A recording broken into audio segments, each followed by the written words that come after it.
right, ladies and gentlemen, we are joined by the man, the myth, absolute legend, a phrase that gets used too much but is actually true in this sense. This is the GOAT, Cole Peterson. What's up, buddy? Hey, how you doing? Thanks for having me. Yeah, I appreciate you coming on. Now, I say the legend. It's actually true. We're from small town Pennsylvania where kind of like sports is, still a really big thing. I always say it's like Elk County, so it's like 20 years in the past, like back, like Letterman jackets and stuff. Everything's like, it's still kind of so. Obviously, like if you're good at sports and stuff, growing up there, you're really well known from kind of a young age and stuff. I personally was victimized by you in a Legion game when you were about 7 years old. Your dad was the coach, playing against your brother, and you got to pinch hit. I remember you came in, and I'm like, man, this kid is tiny. There's no way he's, like, old enough. And they're like, yeah, it's like Cole. He's the young kid and something. So I threw a fastball right in the middle. I'm just like, I don't think I need to do too much. And you get a fucking base hit to left field. I'm like, Jesus Christ. So I was, like, the original victim of the Cole Peterson base hit parade. So you were. I think I was like 11 or 12. That was before, like, clearly now I know you really well, but yeah. At first they're like, yeah, Jericho's throwing. He throws pretty hard. Just get in there, take a whack at it. So you peppered the old fastball, and I stuck the bat out there and got a little base knock. Right over the third baseman's head. Nice little opposite field swing. So now obviously your dad was the Legion coach. Your older brother's, I think, a year younger than me. You kind of just, has that always been just like follow them along, like they're going to the field for baseball, you're going too?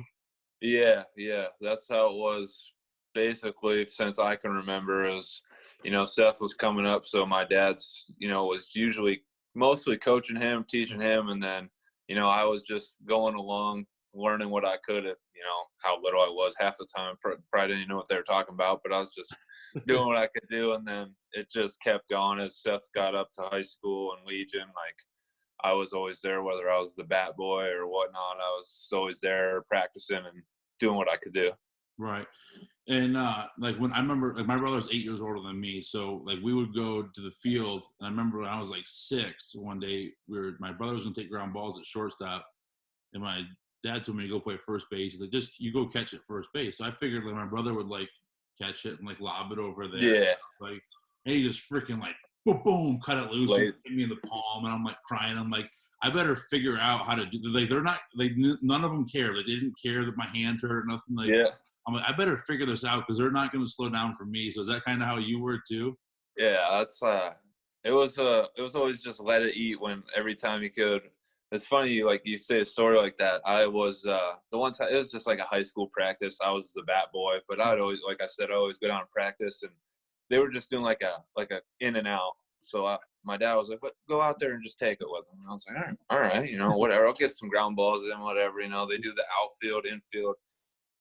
And you could always tell when Seth or I was up because the ball would come off the bat a little extra harder.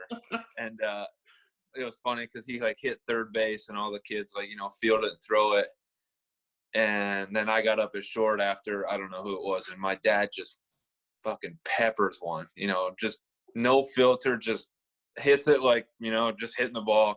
I fielded it through it to first, and it kept going around a couple of times, and we got done and got back in, and all the kids are like, yeah, we could tell when Seth and Cole were up, the ball jumped off the bat about 10 miles per hour harder, and we just kind of laughed. And he didn't care if it hit us in the face or not. That's how you're going to learn. Yeah, your dad don't play no games. He's a legend. So now when you were, I don't know how you would have been, probably middle school when the year they went to the state championship game. That was like, I think a sophomore, Calvin and Tobias and all of them were on the team and stuff. Was that pretty cool to get along, like kind of see, and obviously down the line, you guys win state championship. Is that kind of cool, like inspire you a little bit? Like, man, this is pretty sweet. Yeah, it was awesome because like I just said, I was the bat boy at that time. So I was always mostly at the practices with those guys and like just getting to be around them, I was just a young little shit listening to them, do whatever they do and play and stuff. And to be along with that journey was so cool. And then to watch them in the state finals was awesome. And, my dad coached Seth. Seth was on that team. And then, how many years later, like I think it was 7, exactly, like 7 years later, we made it and we actually won it. So Right. it was really cool. And yeah, like you said, it's definitely something like you wanted to follow up on if you ever had the chance. And, we got lucky enough to have that opportunity. Because that's something I talk about with like people up here, like, because obviously you get like the warm weather states and stuff, Florida, Texas, California, like they get guys, high school kids are getting drafted, the baseball's, better. And I Yeah. see it up here, like when kids are like 14, 15 up here, like they're talented, they're strong, they're fast. Yeah. It's the skill doesn't, and I think part of it, what I talk about is a good high school program in Florida. Every year they're sending a couple kids to college baseball. And every Yeah. couple years is a kid Division I. And then every like 4 or 5 years they got a kid getting drafted. Up here that doesn't always happen. You don't always have kids, from a Ridgeway or St. Mary. They're not always kids going. So now there's some, and it's decent baseball in our area. Yeah. But like for you, like Calvin's going to Penn State, Tobias is going to West Virginia, Seth, Skeeter goes to Ohio, and then both of them guys, Tobias and Seth get drafted. Is that something that like kind of open your eyes? Like this is possible if I put the hard work in. Like this is something I could definitely do. Yeah, for sure. It was like watching, like you said, Calvin, Tobias, those guys go to West Virginia, Penn State, and play baseball. That was something I always wanted to do, was play D1 baseball. That was my big thing, was play D1. I thought that was so cool to be at the highest level. Right. But I mean, honestly, now you look at it now, it don't matter what level you're at. You take what opportunity is going to be best for you, and you take advantage of it. But like I was saying, I just wanted, D1. I wanted to be like those guys. Like I wanted to make it somewhere D1, like just to say, small town kid could make it as long as you just, put the time into it. And I got the opportunity at St. Bonaventure, and honestly, I miss college baseball for the 3 years I was there. It's a blast. Right. And I think sometimes like there's like almost like sometimes you get like a negative connotation when you say like I want to play Division I, and people automatically jump to like, well, there's other places too. It's like, yeah, no shit, dude. Like it's like saying, oh, I played minor league ball. It's like, or I want to play major leagues. Well, there's minor leagues too. It's like, I get that, but I want to go to the highest level. And like theoretically, Division I baseball is the highest level. So I think it's weird sometimes. It's almost like a reverse, whatever you want to call it, like negative effect about saying, it's like Exactly. You're just trying to strive for the best, and people take it as like, oh, well, there's other shit, and you're like, well, yeah, like I get that, and clearly there's a good opportunity probably within those levels, but I want to reach the highest if you can, and like I just said, I was lucky enough. Coach Sudbrock brought me to the team, and like I said, it was the best 3 years that I've played. Right. We'll get to that real quick about your college baseball and stuff, but got to go back junior year of high school basketball. You guys, probably the coolest thing I've ever seen in like a high school sporting event. Like I've played in state football championships and won. I won a state wrestling championship. Like all this stuff. The coolest thing I've ever seen was you bunch of 5'8" white kids beat the charter school from Pittsburgh with all their 6'8", 6'10" recruits. Tell me what that was like. I mean, you got Clarion's gym is full. Yeah. It's basically not everyone there is from Burb. Everyone there basically is from D9 cheering for you guys. I mean, that was insane. Talk about what that was kind of like. Dude, it was unbelievable. Like when we knew we were about to play them, we knew what we were about to get a taste of. Like they were this year before, I think they either won states or made it to states already. They beat Ridgeway in the same game. Yeah. And they had like none of the players. They were all different players.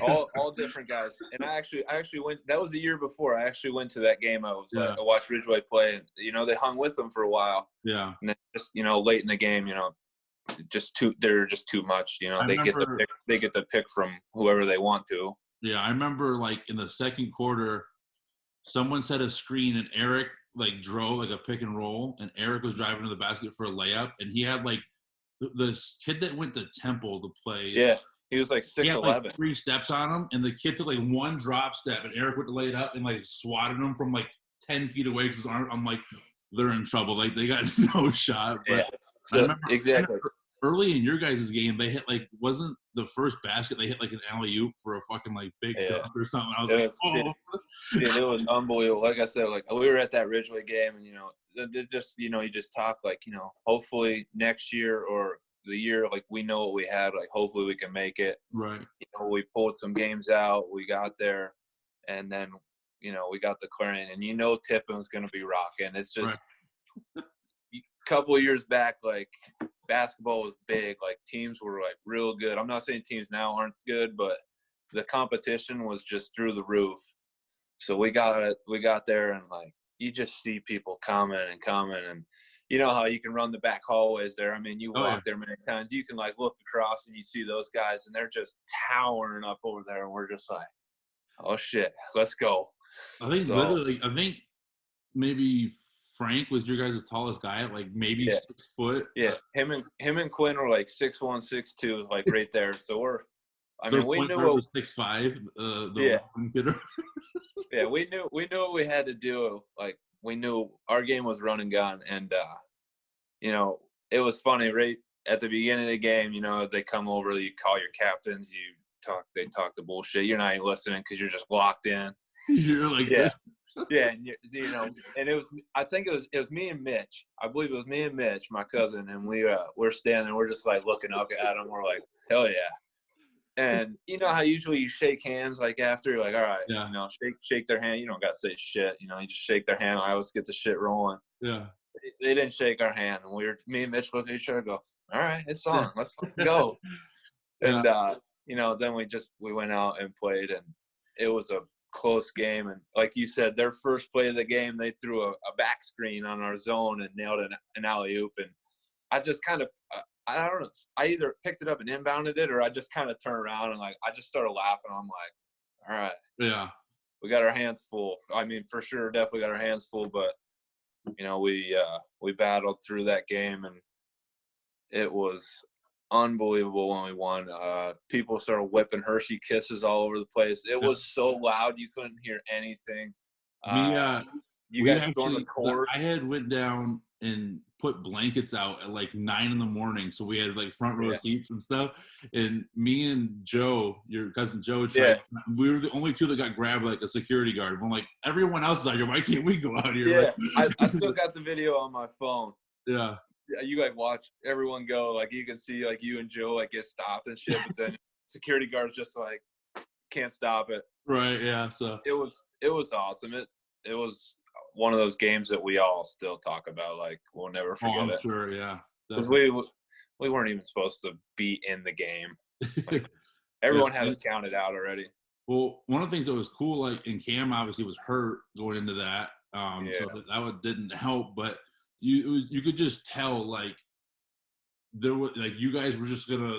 The whole group of you was like, no, we're not ending. Like we refuse to like get like it's not gonna happen. Like it was, like I said, it was like the coolest thing I've ever seen in a sports moment. Is like you guys just completely refusing. Like that's all it was, because it wasn't. I mean, you didn't have more talent than them and stuff. It was just just refusing to get beat, and that's kind of something that to you, not picking on you, but you're like an undersized guy and stuff. In your baseball career, and that's something that has kind of carried you, just like that determination and hard work and stuff. And is that something that's kind of always been there for you, you think?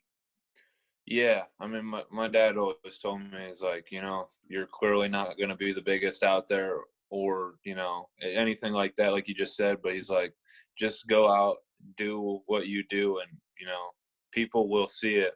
I mean, you don't need to go out and be cocky, run your mouth, do shit. Just go out and play, do you, and people literally see it. And till this day, it's proven. It's literally, he was so spot on with it. It's not even funny. Right. Okay, so we're gonna, that was your junior year. And I remember it was kind of right after your baseball season, your junior year, when you guys won states, that you committed, right? Yeah. Kind of, was that recruiting process? There was a lot of schools talking to you, or was that kind of I had felt a good fit with Bona's. I like the area. It's kind of close to home. I like everything, and just boom, I pulled the trigger. Yeah, there was like a mix of stuff. So I went to a tryout the year before that summer. Coach Johnsoburg holds this tryout every year. the top 5. Yeah. Yeah. Yeah. So I went to that, and that was before my junior year, and he was like, "All right, well, we'll be in touch with you, and we'll be watching." I'm like, "All right, sounds good." So had the year and everything, and I was getting some stuff from IUP too. Like, Mhm. I can't remember the coach's name, but I Yeah. talked to him a few times. He was a super awesome guy, like awesome. And I had a visit with St. Bonaventure. I got taken around the campus and stuff, and it's not a very big school. I graduated with 49 people from Johnsoburg. Right. So I think Bonaventure was like 1,500 to 1,700. Right. And it was just, everything was just real condensed right there. Like, it was like, I thought it was like the perfect fit. And, then I got to talk, you go see around, and then you actually see the coaches and you see what's going on, and they talk to you about it. And I like Coach Sudbrook right from the beginning, because he literally reminds me of my dad, just an old school guy, doesn't give a shit if you're a senior or a junior. Like, if you can play and there's a spot, like, you're going to play. And yeah, that's why, like, right there, everything worked out. I got a little scholarship, and, I talked to my mom and dad, and they're like, "Clearly it's up to you." And they're like, "Well, we like it." And I was like, "I really like it." And, just pulled the trigger right there, because, didn't want nothing, to happen. Okay, so your senior year happens. We'll talk about, you played for. I never really coached you. Most of these guys I talked to, I've coached before. I Yeah. coached you one time at a doubleheader. You came and played up at Pitt Bradford for us. And you played the game and won, and then you played shortstop. And that was kind of like, to me, I knew how you were and the type of player you were and stuff. But I remember there's no reason that you needed to be there. There was no benefit for you for coming, Yeah. but you liked playing. You came, you pitched the first game, you played the second game, you're busting your ass. And I don't know if you remember, at the end of they tried saying that that we were only tied, and like I remember your dad be like, "No, we're up 5-4," or whatever it was. Like, just the competitiveness that came out of, like, this is a meaning, like, this shouldn't matter to Cole at all. Like, he could be like the big time, like, I'm a Division I commit, and all that, but he's here just busting his ass, like, getting after it. And like, that was really cool for me to see, and like to use as an example for kids, like, going forward. Like, it doesn't matter what this kid's doing. If we're playing 2K at me and Seth, at Seth's house at Clarion, at the Pink House, me and you, when you're 16, you're beating my ass and talking shit to me. Like, it doesn't matter. Like, you're always competitive, and like, that just seems like it's something that comes from, like, your dad's kind of the same way and stuff too. Yeah, I definitely get the competitive edge from my dad. And when I'm playing something like you just said, it could be 2K against you, whooping your ass. It could be, wiffle ball in the backyard with my cousins. I could be playing my wife now, like, in something. Like, if I lose, like, I get pissed. I hate losing. I hate it. I mean, I can control it. Like, I can laugh and be like, "Yeah, you got me." But like, inside it's like, I'm like, "You son of a bitch!" Like it's just that every time I do something, I want to win. I want to, like, you just want to be a winner. Right. And like you said, like, those games didn't mean anything, but I took it as an honor for you asking me to come up and play. Like, I heard, maybe this kid's pretty good. Like, I want him to come play. I'm like, hell yeah. Like, I'm going to go up, bust my ass because you asked me to play. And it was cool because I didn't really go around and play baseball that much anywhere. It was just kind of high school Legion. It like, wasn't who you're back, like, when, so. Yeah, who you're playing. So when I came up and played with you, I actually got to play with kids that I had no idea who they were. They didn't know who I was. I mean, like you said, talk about the day that you came and played with us. Like, cool. You knew who they were, and I actually met a few kids there. I believe one kid I met was Jake Burlingame at that. Yeah, I met him at that, and I talked to him, and I was like, wow, this kid's a really nice kid. He's a good ball player. Like, it was just cool to play with different guys. And, like you said, like, the game didn't mean anything, but, like, I'm out there to win. I'm sure they will too. I feel I just want to win. It does, but, like, there's just something inside that I just don't want to lose. I don't care what it is. Right. Yeah. All right. So, you're on campus as a freshman. Now, when you got to campus, Now, I don't know if I'm 100% right with this. Were you recruited mostly as a pitcher and like a little bit as a position player? Yeah, it was like a 50-50. Coach was Okay. like, "Yeah, we're gonna use you as a pitcher and shortstop or Well, second 'cause when base," you but got he there, never really saw him. I mean, Thad's a senior. He's a returning Yeah, all-conference player, shortstop, yeah, and you get there, and not that Thad couldn't play third, but I mean, you come in and kind of take that spot, and that's just, I mean, kind of goes to show. Like, I'm sure it wasn't, you're busting your ass and working hard, and obviously you're yeah, an unbelievable defensive player, and stuff. And I remember texting you like a month into school. I was like, "Hey, how's it going?" You're like, "Good." I was like, "They moved Thad to short or to third. I'm playing short." I'm like, "Damn, he must be like really yeah. tearing it up and stuff." So, kind of, what was that transition like from high school to college ball? It was nerve-wracking. I was real Right. nervous. I'm sure you've been there. Like you're coming out of your shell. See, what I went to though wasn't the same baseball that like playing the Wilcox Legion team wasn't the Yeah, same as facing the fucking Florida Gators pitching staff. Let me exactly. tell you. Yeah. Oh no, I know. But like, I went from our area, like in the shell, Right. outside, meeting new people. You're the freshman, like I said, I'm not the most talkative person, so I just kind of went about my business, did what I had to do, and it's funny that you brought that up. Coach Sudbrook walked up to me one day. Uh, it was kind of more towards after he told me like, hey, you're going to be the starting shortstop. We're moving Thad to third. Like I remember walking. It was the end of fall ball. I remember I had a meeting, and my dad came up to pick me up because I was about to go home for the weekend. Yeah. And I had a meeting with coach, and we were in the office. And he was like, you had a good fall. Like you work your ass off. You don't say anything. Like I wish you would talk a little bit, but you don't. I was like, yeah. And he was like, you're going to be our starting shortstop and leading off this year. And I was just like I wanted to just smile, like holy shit, but like I Yeah. tried to like keep a straight face, like I was like, that's awesome. Like, thanks, coach. He was like, I didn't know you could play shortstop like that. And I was like, yeah, I mean, every time you came and watched me play, I was pitching. Pitching right. Yeah. But so when he said that to me, Well, in his like, in his defense, you did pitch like every game.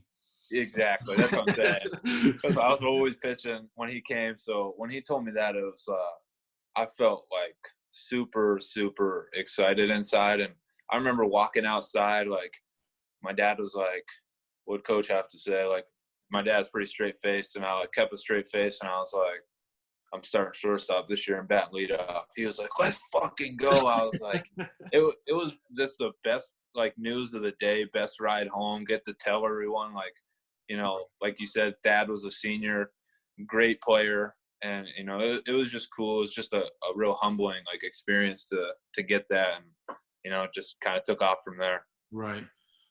Now you end up, you guys. Now St. Bonaventure. I'm not trying to, talk shit or anything, but they don't always have kids drafted. Like, it's kind of Yeah. they never do. Mm-hmm. Like J Boz, got drafted. Climax Mm-hmm. stuff right before you got there. Yeah. Stuff and but like you end up your recruiting class, like Aaron gets drafted. Beach Lim probably would have got drafted if he didn't have his arm problems and stuff. Yeah. I think Lukongo was with you guys, right? Right, Yep. Tom was with you guys. So like, was that nice to have other guys that were kind of in that same mindset, that same goal? Like, yeah, we want to win, but we're looking for something. Like, we're looking higher up also. Yeah, yeah, exactly what you said. Everyone was looking to go to that next level, so we were always pushing each other to become the best. You shit on each other when you do something wrong, like, "Oh, nice, nice catch or Scouts nice don't like ground, that. yeah, nice ground ball or something," and you're just like, Yeah, "Shut the hell up!" And it was just like a big like we were a real close team, yeah, and it was like we always brought the competitiveness out of us. And I played with those guys during the summer too. So I yeah. played with them for like college and like 2 summers in a row in Olean. And you really got to know them. You know what their goal was. And, you talk to each other like, yeah, like I got this letter from the Reds. They want me a questionnaire to fill out. And, you just kind of talk. And it was real cool to have like multiple people like in that same situation for that season. Right. No, so kind of we'll go from there. I get a call one day from Larry. He says, "Hey, there's a scout coming to campus tomorrow. He wants to watch Cole and Lukongo and a kid from UB hit, but we're not allowed to throw to him. You want to come throw to him? I'm like, Yeah. I'll come throw to him. So I come over to throw to you guys, and the best story of the whole thing was Larry had like leftover balls from the season. So he had like 4 dozen brand new balls that he put in with the old BP balls. So every time that Tommy and the kid from UB would come up, I'd throw them the old shitty balls. Yeah. And then every time you would come up, I'd throw you the brand new ones. I'm like, all right. I'm like, maybe somebody noticed, but whatever. Well, my fucking dad's there, and he's like, hey, how come every time Cole comes up, you throw him? I'm like, why are you calling me out of anybody? Like, yeah, I'm throwing the good ones to Cole, you dumbass. Like, I'm trying to make it look good here. That's awesome you bring that up. I do remember that. I think it was the guy from the Mets. He was a Bonaventure grad. Right, yeah. Wanted to see us, so we had like basically a mini workout for us three. Yeah, and then I remember you texted me like, hey, I'm throwing you BP tomorrow. I was like, all right, well, that's good. And I remember you throwing me all the white ones. I hit them and I got done. You're like, dude, good rounds and everything. I was like, thank you. And then like after we were all done, you're like, hey, did you notice I was throwing you all those good ones? I was like, I saw you. Yeah. It was awesome. That was awesome. It was so funny. Yeah. So yeah, my dad's. I'm like, yeah, no shit. I would hope you do the same thing if I was ever hit, or something. Yeah. Like that. But so kind of going into that, what were you get drafted in the 13th round by the Detroit Tigers? What were kind of your expectations? Like, was that kind of an area you thought you would go? Did you think you'd go a little higher, a little lower? Like, what was kind of that like? So all that draft stuff, like, all that was so new to me. Like, I was so much into baseball, but like that stuff, like the draft and all that, was so new. Like, I had no idea what was coming. Right. And I had an agent who, like, clearly they help you out, like that's their job and everything, to kind of explain it. And he was like, hey, like, you're looking to go like 7 to 10, 7 to 12, somewhere in there. And I was like, all right, okay, sounds good. I just wait for the call. And I remember, like, I watched the whole first day. Like, I think it was, what did they do? First round rounds or something. Yeah. Second day's like something to 10. Yeah. And I remember sitting there, like, I sat there all day with my dad and brother and my mom and, a couple family friends, just, hoping, waiting to see. And I remember, like, every team that, like, had, like, strong interest in me that they said they did, they would, like, come up and I'd see them, like, take a shortstop or take someone else. And I'm just like, man, like this stinks. Like, hopefully, there's how many more rounds, hopefully it happens. But I was looking for like a number or anything like that. It was more so if it's a good fit, because if not, I'm just going to go back to college and finish up, So there was a lot into it. And I remember the third day I woke up, we started watching, and they're like, yeah, these teams said at the end of the day that, they're probably going to take you, coming up the next day. I'm like, all right, cool. Like, right. I'm still, like, I'm nervous, it's just a nerve-wracking thing. Like, it's like everything you've dreamed of since you were little, and it's finally here, and you actually have a shot. And I remember I wasn't mad or upset, but I was just like, what's going, like, my agent said 7 to 12 or something, and like, nothing's happened. Like, I remember I got up out of my couch and I went outside. I was like, I'm not even watching this anymore. Yeah. I literally was shooting hoops on my driveway. My dad and his one work buddy that came up, they were out there. They were like, yeah, we don't want to watch it either.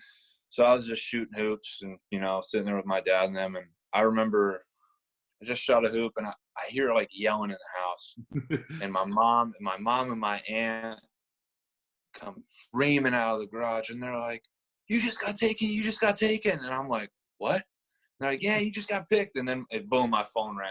Yeah. And it was the Tigers calling, like, hey, we just took you in the 13th round, welcome to the organization, and then they just explain to you, like, our operations guy will get a hold of you to let you know what you got to do. And I still remember that day they come running out and screaming, and it was a dream come true. It was awesome. I literally, like, I walked in the yard, like, talking, like, I couldn't even talk. Like, I actually cried. Oh yeah. I was actually, like, I was crying, like, bent over, like, it was like the happiest thing in the world. I worked since I was little.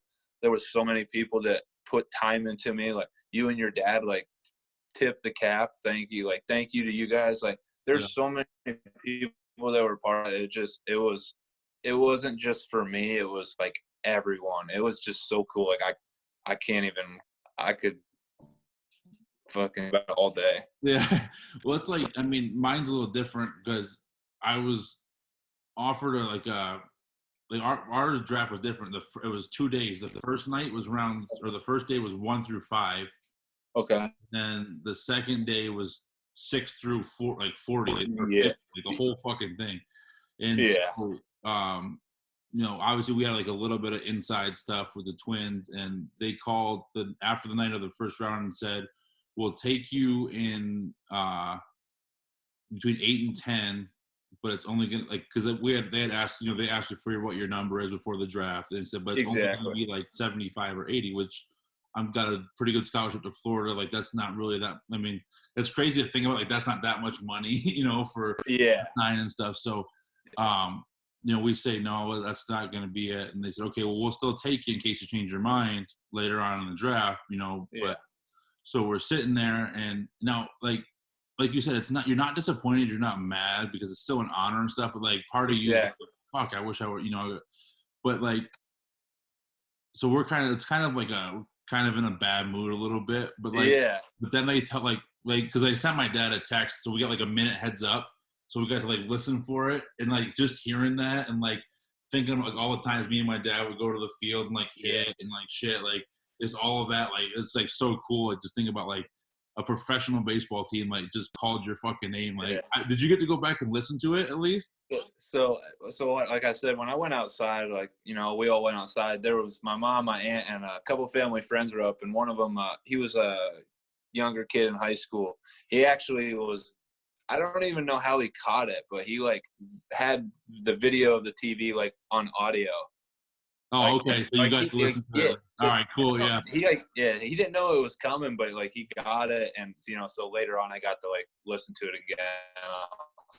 Like, that's so cool. Like, right. It was just awesome.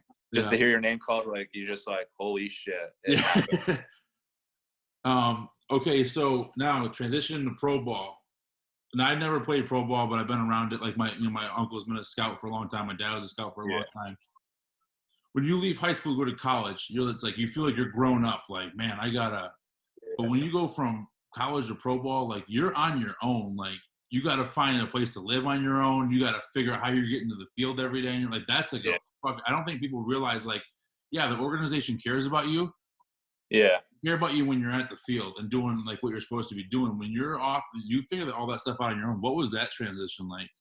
Yeah, like you said, you're literally like in college, like you're starting to become an adult, but you still got your coach. They tell you what dorm to go live in. They're checking on you. Yeah, they're checking on you. Like, hey, you should live in this place. Like with you guys, pro ball was it was eye opening. It really, honestly, it changed a little bit who I was. I had to grow up faster than I probably would have. Yeah, most likely. Like you said, like, they care about you a ton when you're on the field. Clearly, like, they'll ask you like where you're living and stuff, but you're literally on your own. I remember my first time I went to spring training, like, I'm just shitting my pants. Like, I'm so nervous. Right. The Tigers got these dorms on the complex, but they're like, I've stayed in them before. They are bad. You don't have to say it because I don't want you to get in trouble, but they are fucking bad. I'll say it because everyone knows that they're brutal. Like, they're worse than like you're going to college, your freshman year dorm, like, bad. How many people would you live with? How many people would you live with in there? So when I got there, when I got drafted, they were having me there. Like, at the time, I didn't know it, but now I could tell you, like, I was only there for like 5 days before they shipped me out. Yeah, before they shipped me out. But I actually got a room to myself. So that made me like a tad bit better. I was like, all right, I got this room. I had 4 other guys with me. For East Coast Pro, we were in Lakeland. We had 5 of us. Like, it was like a shape to walk through the beds, but they were just like beds everywhere. Yeah, ours, like, the rooms, like, when we were there, were bunked on top of each other against the wall, and there was like a closet. I actually had the room to myself, thank God, or I would have been like probably freaking out a little more, like, We oh had my some God, like, Dominican kid that did not speak English at yeah, all. exactly. I was like, I don't even, I'm the least talkative person in the world. Like, I'm not ready to meet new people yet. Yeah. Like, and have a conversation. So I actually have my own room. But then, like, after you go through a year of spring training, you get shipped to, like you said, I was at mini camp, and then I got shipped straight to short season. And so for the Tigers, I don't know how this is for other organizations. The Tigers in short season and high A, or not high A, just regular like Class A. Full season A ball. Yeah. Yeah, full season A. They provide host families for you.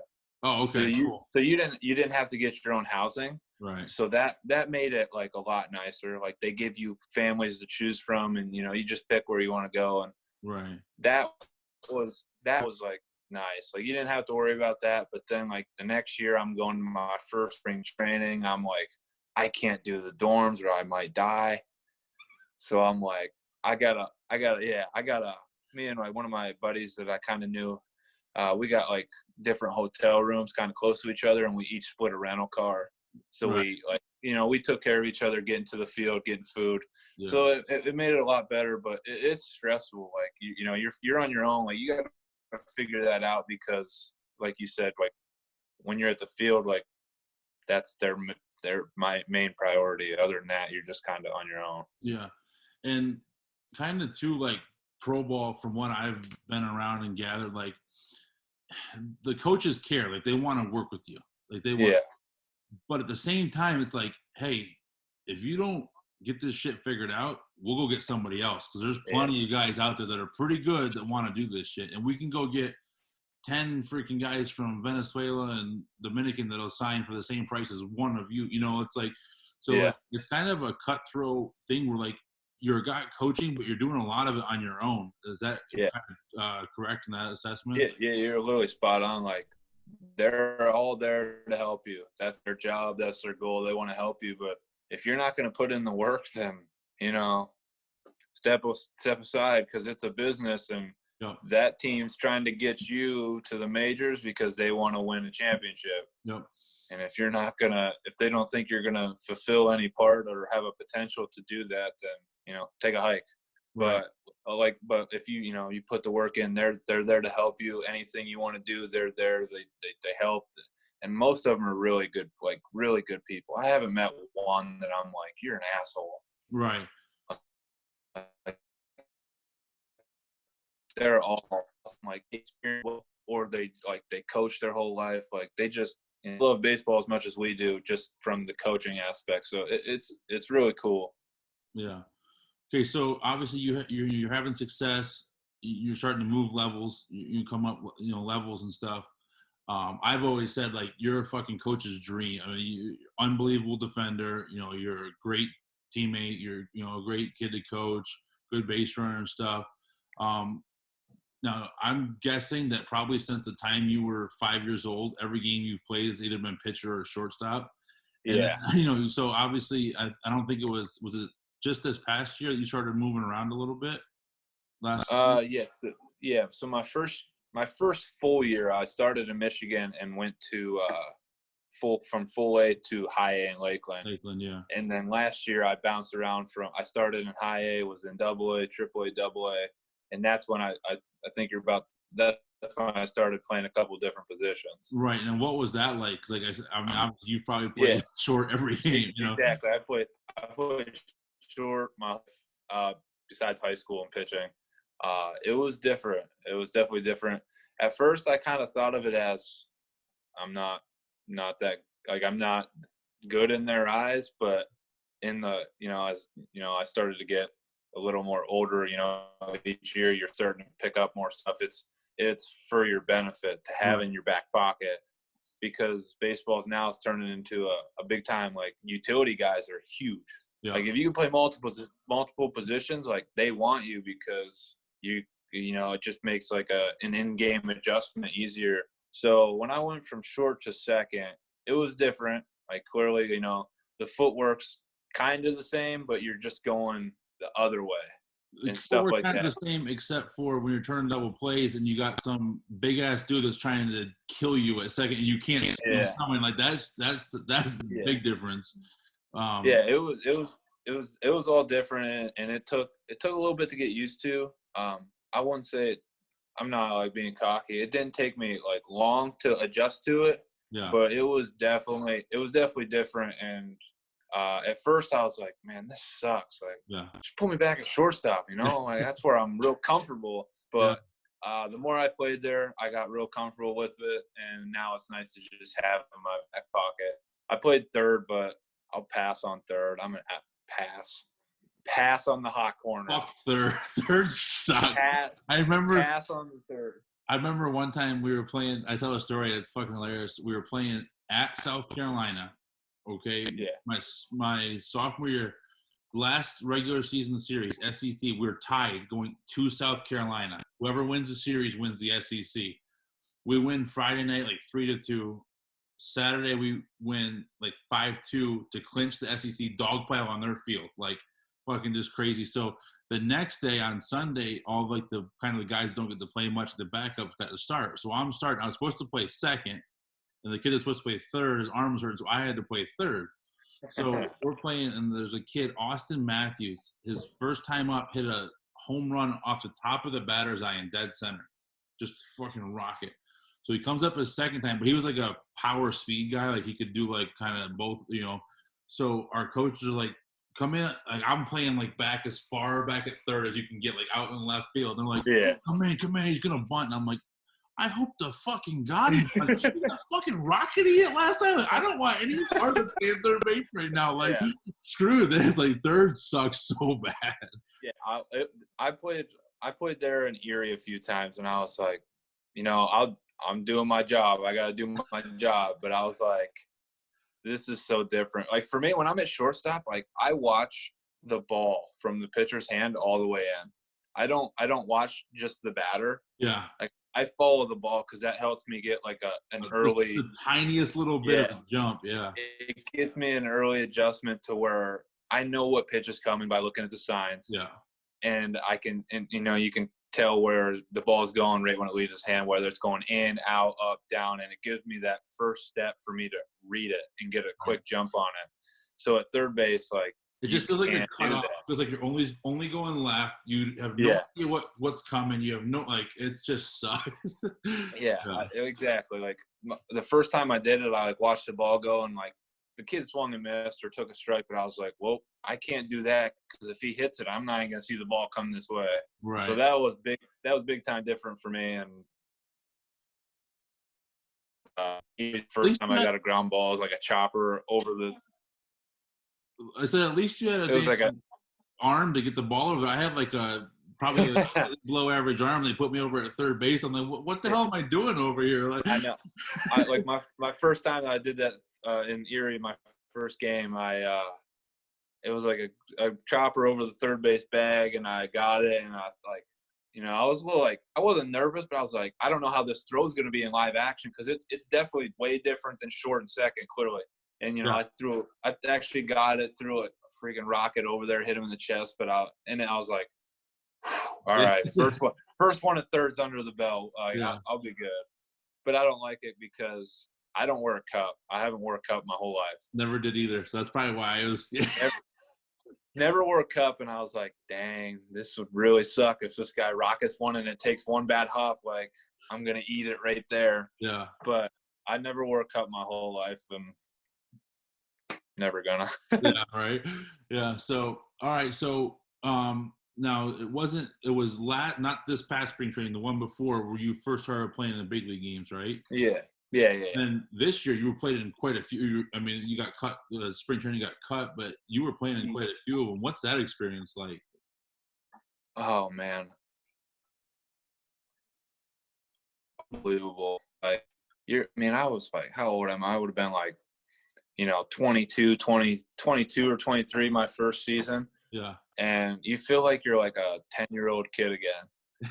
You're like, you go practice on the minor league side, and then they'll call you over at practice, but like, hey, you go on the big league game tomorrow. And you're just like, oh, all All right. I remember the first time they told me, I was like, oh my God. I was like, all right. Like, they're like, you think you're ready? I'm like, yeah, I'm ready. Yeah. Instantly, just after practice, so nervous, just shit in my pants. Like, you know, just because they call you over doesn't mean you're gonna play every time. Yeah. But I called my dad and everyone. I was like, hey, I'm going to the big league game tomorrow. And they're like, no way. I was like, yeah, we're playing the Yankees like down in Tampa. And I was like, they're like, hell yeah, like we're gonna watch it on TV and everything. I was like, all right, cool. I think it was a TV, I'm pretty sure it was a TV game because I know me and Sarah it was on whether it was on the Yes Network. Right, yeah.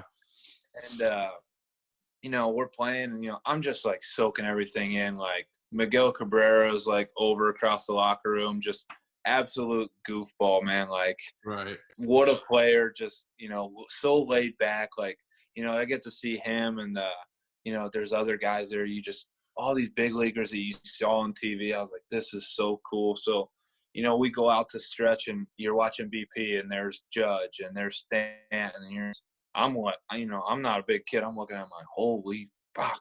Yeah. You guys are monsters. People just have hitting no moonshots. big baseball guys are. Hitting the moonshots. Hitting moonshots in BP. I'm like, this is awesome. So, you know, the game starts, you know, I'm just like, I'm on the railing, I'm just soaking it in. You know, I don't know if it's going to happen again in spring training, which luckily it did. But I remember, I think it was like the top of the sixth. Coach, like one of the bench coaches walks over like, Petey. I was like, yeah. They're like, hey, you're going into short next the bottom of the inning. I was like, all right. I was like, you know, I'm stretching a little bit, getting ready. And I was paying attention to the game, but like I wasn't like paying attention to like who was hitting and stuff. You know, I'm just soaking it all in. Well, I get out on defense and I'm getting my arm loose and I look at the lineup and I'm like, oh my God. Judge leads it off. Stanton's up next. Gary Sanchez is up after him in the bottom of the sixth. And I'm standing at shortstop like, oh my God.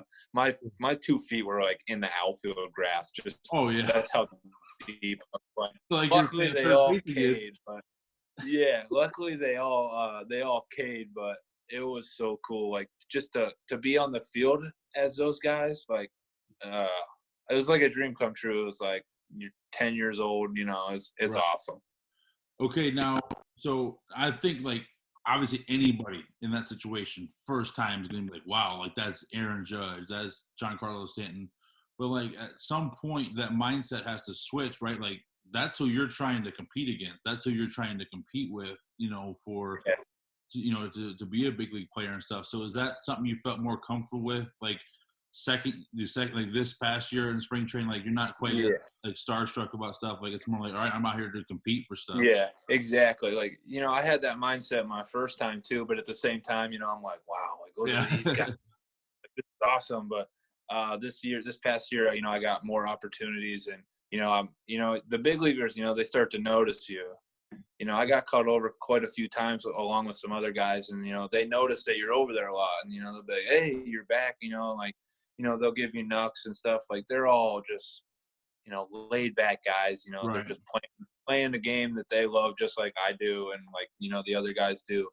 And, you know, that mindset was like, you know, I'm coming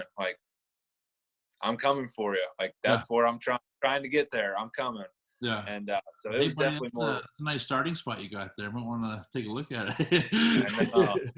It was definitely an awesome opportunity every single time from a sense of playing pro ball to get over there. And each time that I've gone, you know, the mindset's, you know, just do what you can do when you get the opportunity and, you know, just let it happen and, you know, show them what you got. And, you know, I tried to do that every time and, you know, it's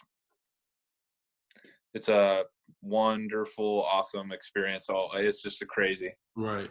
Okay. So now you're in the middle of that and this thing that no one's ever had to deal with before, this, you know, COVID-19 coronavirus outbreak. And this just kind of put everything on hold. Now, what's that kind of like? Now, people have this crazy notion that because you're a professional baseball player, you're like a multi-millionaire with all that stuff.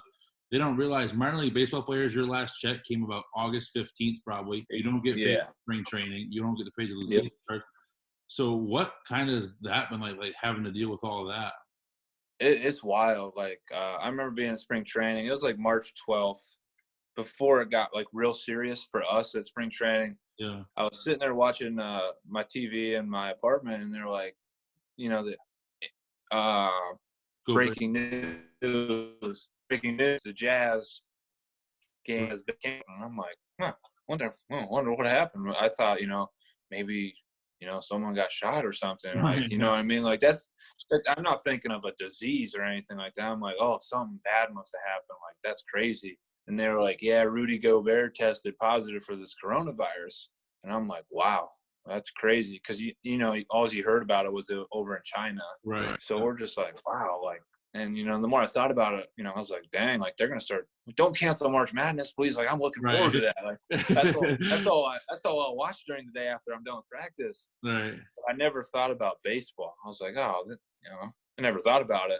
So we go to practice the next day, and we're just, doing our day, whatever. And they're just like,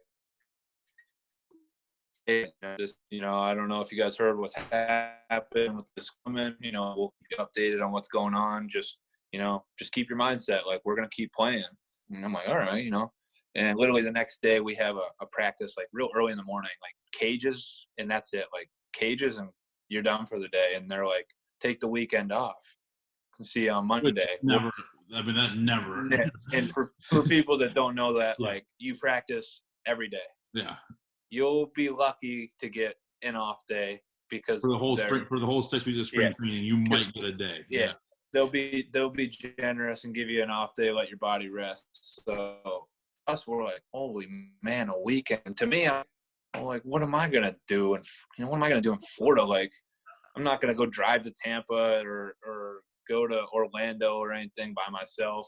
Right. And like, I don't drink, so like, I'm not gonna go to the bar right. You know what I mean? Like, I'm like, what the hell am I gonna do? Yeah. So it's funny, like, later on in the day, some of my buddies, teammates are at the pool at our apartment complex, and so I go down, we're hanging out, and they're like, yeah, big leaguers got a meeting today at 5:30, because they're canceling spring training. They're shutting it down, and they're going to give them options of what they can do. And we're just like, whoa, holy crap. And, not even 20 minutes later, we all got an email from the minor league side saying, everyone come to the complex at 5:30. And I was like, uh-oh. So, like, we got there, and they're like, yeah, this is crazy at time. Like, there's nothing we can do. And they were, like, gave you the option, like, you could stay at the complex. Right. Or you could go home and be with families.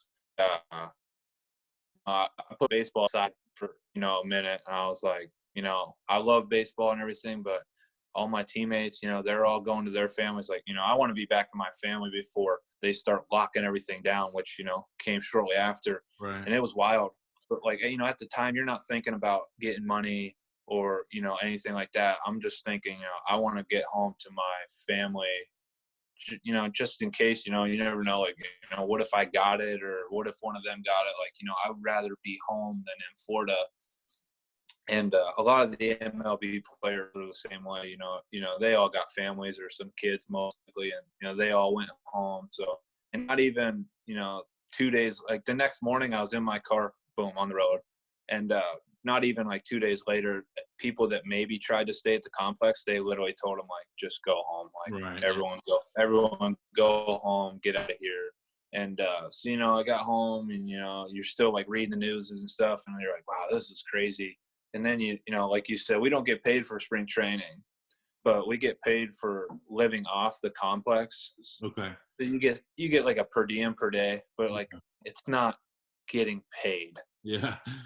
As you would say, like I said, it's nothing much anyways, but you're not getting paid, but you're not, like, thinking about any of that. But then, you saw stuff where they're, teams are like, we're going to pay our employees through this date.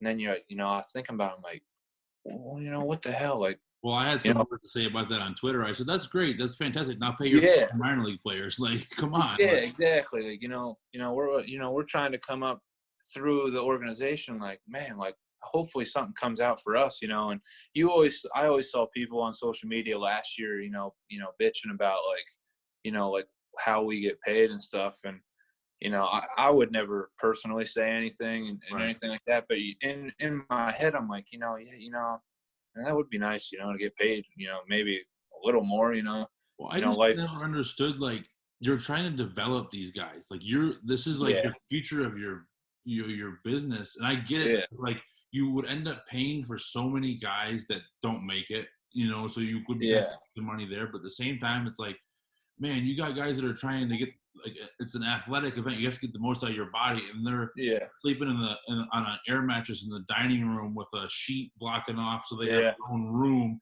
and they're eating the peanut butter and jelly and goldfish that you put in the clubhouse before the game, and trying to play. Like, no one can play like it's just crazy they don't invest a little bit more money in that stuff. It's wild. Like, you're spot on with that. And like I said before, for people that don't really, you think you made it, like, it's awesome. And don't get me wrong, it's awesome. You play some fantastic ballparks, Right. You get to be around crowds and stuff, but then you got to get 4 or 5 guys to an apartment so that you can save money, because you're not making a ton unless you had for anybody that doesn't know, we won't get into Cole's exact how much he makes, but the time you're required to be at the field before the game, through the game, it's less than minimum wage. So there was a lawsuit that was they tried to bring it to Congress and stuff, and I was surprised it got shut down. They were all it was trying to do was get it to where it had to be at least minimum wage. And it's just crazy that's the kind of stuff that happens. Yeah, it's wild. I mean, it's tough mentally. Like, it takes a toll on you. And I'm not gonna lie. Like, I've been a mentally strong player and kid and everything. Like, my dad always preached that to me. Like, you got to be mentally strong, or you're not gonna make it where you want to go. And I'm always like, yeah, I understand that. And the more you play a season, you're on a bus, you're in a hotel, you're on a bus, you're in another hotel, you're back at your home facility, and then you're at your apartment sleeping. I slept on an air mattress for a year before. You got a little picnic table in your room to set your PlayStation TV for a week, and then you got your PlayStation on it, your air mattress, and you got 4 or 5 guys just to cut down an apartment. It takes a toll on you. Especially when, the first year or so you do it, you're like, all right, it's something different. But you're still like so excited to play pro ball. You're still like, adjusting to it. And then, the more, this would be my 3rd full year if it happens, I don't know what's going to happen. It takes a toll, especially, I'm married now, and, like, you're home, you're playing, then you're home for so many months, and then you got to pack up and hit the road again. And what you're going back to. So it's kind of, it kind of takes a toll on you. Like, I got a nice little house here with her. Nice house, beautiful wife, all your family around you. Families around. So it definitely gets tougher, and some people don't understand that, and you can explain it to them, but like, if you could put them in that spot, like, then they would fully see it through our eyes. Like, don't get me wrong, it's awesome. You're playing baseball, you're doing your dream, but there's another part to it that takes a toll on you. And unless you're a guy that got a big signing bonus, like, you know what I'm saying? Like, you can, you can take care of yourself and, stuff like that. So you definitely gotta be mentally strong. It's definitely a grind, everything about it. But, I wouldn't regret anything about it. It was worth every minute of it so far. And, the more it keeps going, it'll be worth it every time. Yeah. There's nothing like playing a night game, having a 6-hour bus trip, getting in at about 4 a.m. and then the next day you have to play at 9:30 because it's kids' day, and there's some kids booing you because is Johnsoburg a real place? I know. Like, what the fuck am I doing right now? I got a good. That's funny you said that. I got a good story for it. I'm good at blocking people out, like, whatever, say whatever you want. I don't give a shit. You look like you're 5. Like, good one. Never heard that one before. Yeah. I remember my short season year. I was at Connecticut. We're playing Staten Island Yankees in Staten Island, New York, and the shipyard back. Yes, what a view! Like, what a view! What a place! Yeah. I played there for college too, but I played there, and there's these 2 guys. It was like a Friday night. Like, they're probably just out just to do something. They're like sitting right behind our on deck circle, And I'm like on deck. And I'm like, yo, number 20. I'm like, I can hear them. I kind of laugh. I'm just like watching. And they're like, number 20, how old are you? And they like start guessing. They're like, you look like you're 12. And I like give them a thumbs up. I just kind of laugh and joke around with them. And then they said something about like, oh, what's your like favorite movie, or like what's your favorite cartoon or something? You watch SpongeBob? And I just kind of turned around. I was like, hell yeah. I was like, that shit rocks. And they just kind of laughed. I just kind of walked up. But it's funny like that you say that, because people always, hey, how old are you? It's like, oh, good one. Like, I know I look like I'm 12. So I just laugh every time.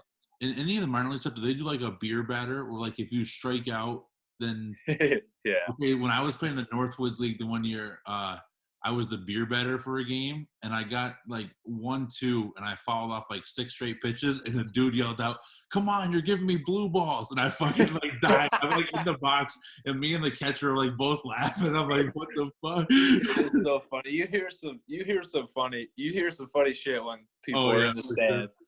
But yeah, they always have like a beer batter or a free taco or free something. People go nuts for that. They go when it's like the loudest sometimes a stadium gets. If someone strikes out, everyone just starts going ape shit. It's hilarious. I remember one buddy, the one time, Pete Capetta from University of Illinois, he struck out like four or five times. He was like their favorite player for like the rest of the summer. Like every time we went back, they're like, "Pete, we love you."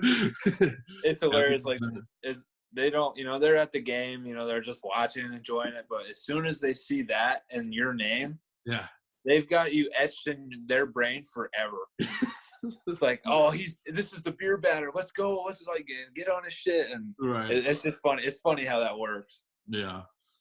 All right. I want to jump back. You said, like if this season happens, obviously we're in, no one knows what's going on. You hear all this stuff about, May 9th, we're going to go back. And then it's June 1st. And then what's it like? Kind of what are you doing to stay ready, and how hard is that, like, not knowing? Because, like, I would think with baseball they'll give you at least a couple weeks to ramp up, but still it's not your normal routine. Yeah, like, it's hard to, it's not like the regular off season where you got a gym to go to, you got weights to do, you can go, then you go run and you hit and stuff. Like, everything's closed. Everything, like where I'm at here in Elk County, it's starting to open up a little bit. We're in the yellow phase or whatever, as they call it. So like outdoor and golf, like that stuff's open, but like gyms and stuff and all that's like still closed. So the Tigers have some like home workouts you can do. So I do those, and when it's nice out, sometimes around here, I'll go for like a bike ride and runs, just to different stuff to stay in shape. But you just got to do what you can with what you got, because it's a weird time right now, and we don't know what's going to happen. So we'll see. And there's a lot of ideas thrown around out there, but they're just ideas. It's not, like I always tell people, I'm like, you see Ken Rosenthal and Jeff Passan on Twitter, and they make it sound like it's going to be coming in like a week. Yeah. But all it is ideas. Like, it's not even a plan yet, because they've got to agree with like umpires and the Players Association, owners. Like, there's so much that goes into it. And right now it's just kind of throwing ideas around, trying to come up with something, and we'll see what happens. Right. Well, all right. You mind doing a couple of, obviously these won't all apply to you. You mind doing a couple of the rapid fire questions we do? Yeah, no problem. I'll give it my best. So your favorite MLB team, obviously, is Tigers now. You were an Indians fan growing up. Maybe what was like, I'm not going to ask you favorite player. Like I said, you're competing with those guys. So, but maybe who was like someone you looked up to growing up, like a baseball player you kind of tried to model your game after or something, or? So it's funny. I wouldn't even say model my game after him. I fell in love with Jim Thome when I was growing up. This guy's the complete opposite. The same. Yeah. Look at me, I'm buff. We're the complete opposite. He's just a put together tank hitting bombs, first baseman. Cock diesel strong. Yeah, I'm a skinny shortstop. But there was something about him. The shortstop when he first got signed. No, I didn't know that. Yeah, and then he moved to third, and they ended up moving to first, and then DH. But he was my favorite. I don't know why, but he was like my guy that I watched forever. And then he just made me an Indians fan. And then, Right. when he went to Phillies and he retired, I just was big into Cleveland, so I was an Indians fan. But Jim Thome was my guy. Yeah. All right. We got what number do you wear and why? 19, because of my dad. That was his number when he was in high school football and everything he did. And Yeah. my older brother wore it, Big and sexy. I wear it. Big Yep, sexy Big number Sexy. 19. Yeah. Big Sexy was 19, and that's all I ever wore. My dad was like, "Yeah, we're 19." That was my number. I'm like, "All right." And every time now I get the opportunity, if I can, like, I want 19. It's just, Right. I feel it What feels like number my luck. were you in spring training? Oh my God, I was 83, 57. Hey, you Get take those what you get offensive at that lineman point. numbers. You take what you can get at that point. Right. Yeah. All right. So we'll skip your college stuff. Let's go. Or actually, what was your college major? I was in sports management. Okay. So I'll substitute in this predicted record for the Las Vegas Raiders this year. And don't say 16-0. Is it? They got 17 games this year, right? 16 this year. 17 next year. Uh-oh. 6. All Nope. right. I'm 16. They got 16. I'm looking at a 9-7 or 10-6. Okay. With a playoff berth because they added extra teams. All right, I got you. Walk-up song. I used "Hell and Back" by Kid Ink in college my last 2 years, and summer ball and then pro ball. So that's my go-to. But I'm not a big walk-up guy song. Like, someone could pick me a random one and I'll just ride with it. Right, whatever. Yeah. Now, if you slumping, are you changing it? No, stick with. All right. Favorite musician or rapper or band, whatever you got. I would say Dustin Lynch, country music. Okay. Favorite movie all time. Oh my God, there's so many. I'm a big true war story guy. Okay. So I would say Lone Survivor is my top. Love that movie. Unbelievable. Yeah, good movie. All right. Best dugout treat, like gum, seeds. I know you're not a chew guy, but yeah, don't chew. I would say gum. Gum. I mean, there's always double bubble just all over the place. Like, 9 million pieces of it. You can't just not have a double bubble. Right. Yeah.